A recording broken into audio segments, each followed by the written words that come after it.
All right, y'all, welcome back. I'm Texas Dad, and that's my son Matt. And we just wanted to jump on here real quick and share an article with you and give you our 2 cents. And those 2 cents that we're going to give you, that purchasing power is rapidly dwindling due to hyperinflation. So let's share our 2 cents with you while we still have 2 cents to share. For real. All righty. So this is a press release from the Federal Reserve Board, August 29th. The Federal Reserve Banks have narrowed the timing of the FedNow service launch to mid-year 2020, targeting a production rollout service in the May to July timeframe. This further defines the previously communicated 2023 launch window for the anticipated instant payments service, and comes as the FedNow pilot program prepares to enter technical testing for the service starting in September. So what FedNow is FedNow is the backbone for what I believe is central bank digital currency. So this is going to be the backbone infrastructure to facilitate this central bank digital currency. And that's what's being implemented. So Resident Branded passed a law that's supposed to be enacted December 13th. Many were anticipating that this was going to be the CBDC, and it was going to come active December 13th.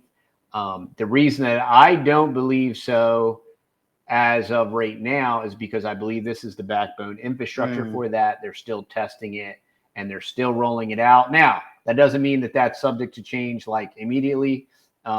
This can and will change if there's some type of catalyzing cataclysmic event, new Pearl Harbor, cyber attack, cyber Polygon, Russia, Ukraine, China, insert boogeyman, Taliban, Al-Qaeda, Al-Qaeda, ISIS, what's some other CIA,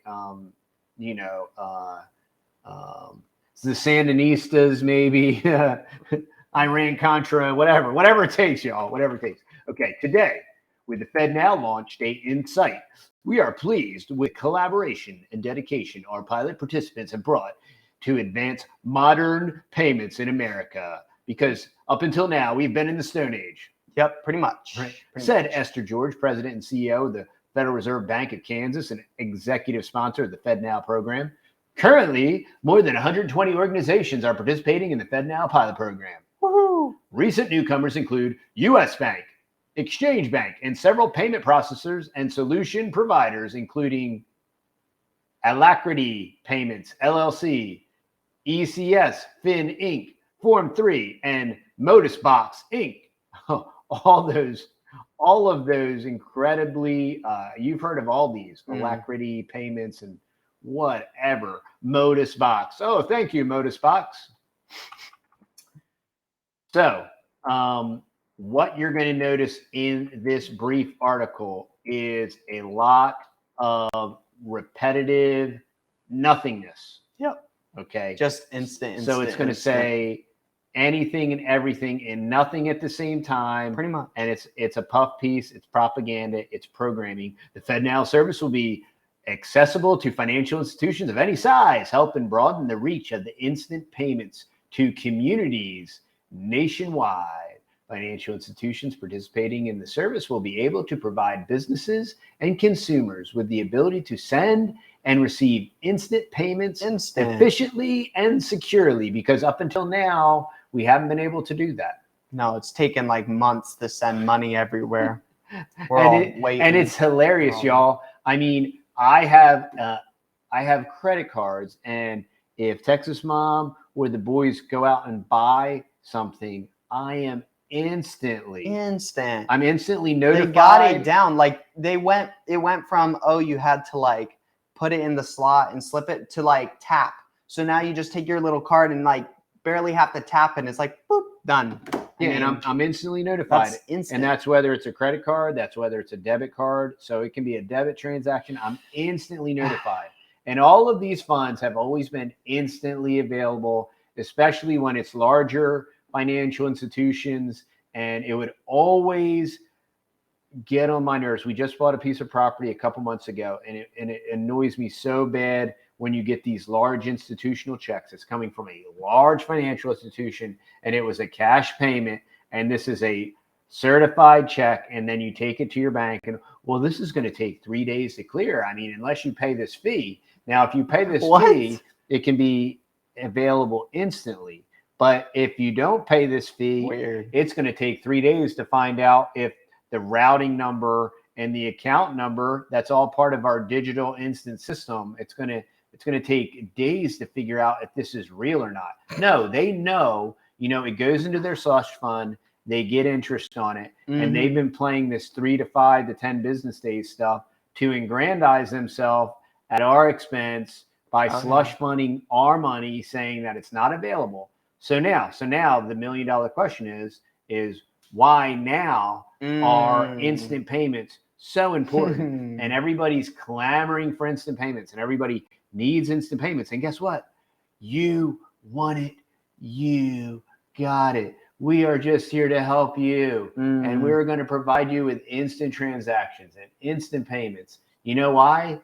Because this is how they're going to track and trace you. This is how they're going to regulate your carbon footprint. This is how they're going to fine and fleece you, right? This is, oh, well, yeah, you can buy that steak, but you have to buy your carbon offsets, and you don't have that many carbon offsets left this month. So maybe you should just stay home and watch or walk to the grocery store. Watch the government approved Black Mirror program. Now look, if you watch 3 units of propaganda, you'll get more carbon credits to offset your carbon wallet. And that's called re-education camps. And that's how they're going to do this. They're going to do it with your money. They're going to do it with your transactions. And, you're not going to be able to buy or sell. It's weird. I read that somewhere before. It was written a very long time ago, too. Very long time ago. And it's amazing how these things keep coming to life. And from that same book. Fascinating how the book is right. And even though a lot of people want to knock on it, but that's true. So the FedNow service, time sensitive payments, greater flexibility. Payment recipients will have full access to funds immediately, giving them greater flexibility to manage their money and make time sensitive payments. The benefits of instant payments are increasingly important to consumers and businesses, and the ability to provide this service will be critical for financial institutions to remain competitive, said Ken Montgomery, Federal Reserve Bank of Boston, first vice president and FedNow service program executive.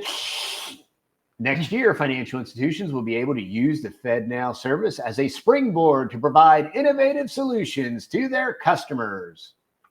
Participants in the FedNow pilot program will complete a certification process to ensure operational and messaging readiness, and then move into production once the service is launched. As the pilot program moves into the testing phase, the Federal Reserve is beginning to engage non-pilot financial institutions and service providers interested in being early adopters of this service. You got to be able to show them that you can turn these people's wallets on and off. You got to be able to show the Fed that you have the ability to do their bidding. That's what this is all about the FedNow service. The Federal Reserve banks are developing the FedNow service to facilitate nationwide reach of instant payment services by financial institutions, regardless of size or geographical location. They keep hammering on that in these communities and geographical location, because this is all going to be about helping the underserviced demographic of society. And this is all going to go into social credit score and carbon footprint and carbon offsets and social credit offsets and social credit on and off, and turning your wallet on and turning your wallet off, right? And it's all new speak, and these are buzzwords, these are code words, geographic location, and all this stuff. Through financial institutions participating in the FedNow service, businesses and individuals will be able to send and receive instant payments any time of day. Is that what an instant payment is? And recipients will have full access to funds immediately. Oh, is that what instant means? It's like they say, this is such hogwash, giving them greater flexibility to manage their money and make time-sensitive payments. Their money. Access will be provided through the Federal Reserve's FedLine network, Oh, good. which Thanks. serves more than 10,000 financial institutions directly or through their agents. Okay, so there you go. We just read that whole article, and you know, we learned a whole lot of nothing. Instant, and this and that and the other. And it said absolutely nothing. And it just said, hey, did you know that instant payments are important? And it's important. Do you know instant payments are instant? And you're supposed to, and you need immediate access to your money any time of day, 24/7. And I mean, who doesn't have that right now? I know.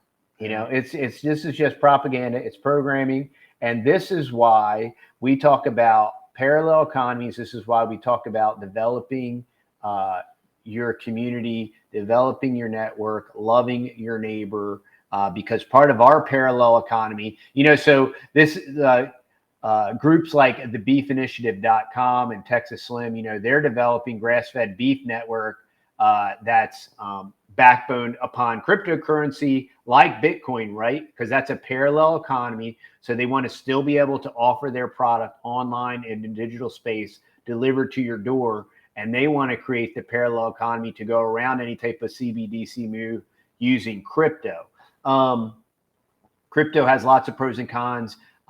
Crypto may or may not be a setup. I don't know. You know, I'm a little more skeptical of it, like the whole Satoshi. And if you read some of the originating stuff and the CIA and the they, them, those, and, you know, and it's real easy to just be critical and cynical on everything. And there's a time and place for all of that. Mm-hmm. The way that we are developing our parallel economy is within our community.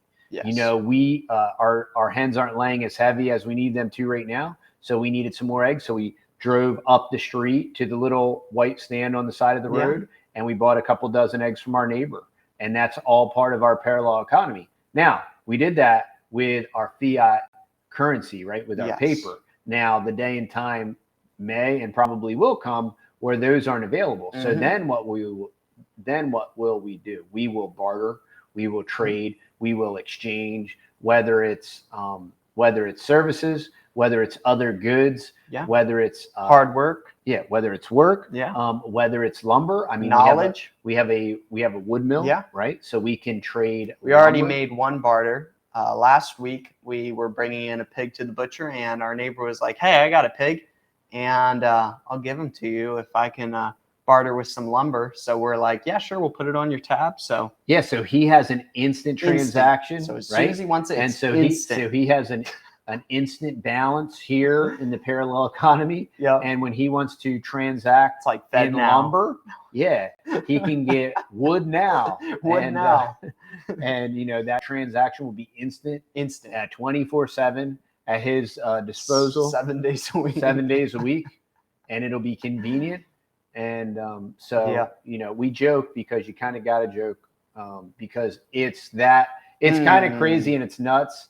And it's really weird the way they try to brainwash people, and you read the idiocracy and you read the 40 Shades of Stupid of this whole thing, and how it's just like newspeak, and how it's like, we're just going to keep repeating it long enough and loud enough till everybody believes us. And, you know, I'm not buying it. I'm not buying what you're selling, you know, and that's why we are preparing our community. We're loving our neighbor, and we're already practicing a type of parallel economy. And many, many, many people in our community and in our neighborhood are on board. And that's what neighbors do. They help each other. Neighbors help neighbors, y'all. We trade and we barter, and that's what we do. And so that's what this is all about. That is a solution. That is one of many solutions. And crypto may be a very good solution. I'm interested in crypto because I would like to keep exchanging online if that is viable. And the only way, once these different financial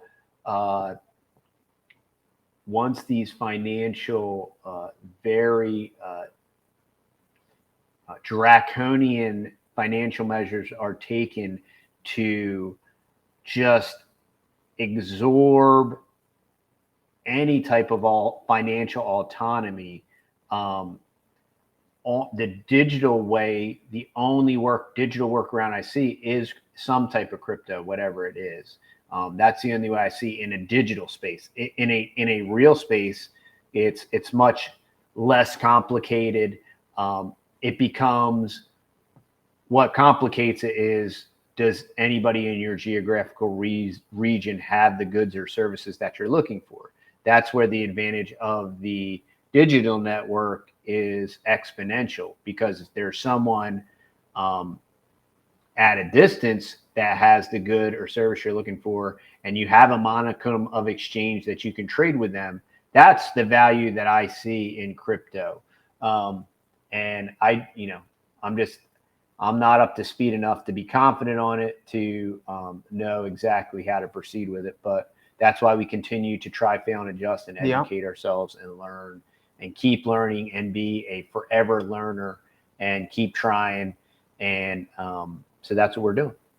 Yeah. And we really appreciate y'all hopping on here, and we appreciate all the support. Like, share, subscribe, tell all your friends. Yeah. Thank you for supporting Texas Mom. Yeah. And signing up over. She's almost up to 1,000 subs. So let's get Texas Mom to 1,000 subs. And all you ladies that love her content, share her stuff. And she loves making it for you, and she loves talking to you. And I just think it's great. All right. See y'all later. See y'all. Bye-bye. Bye.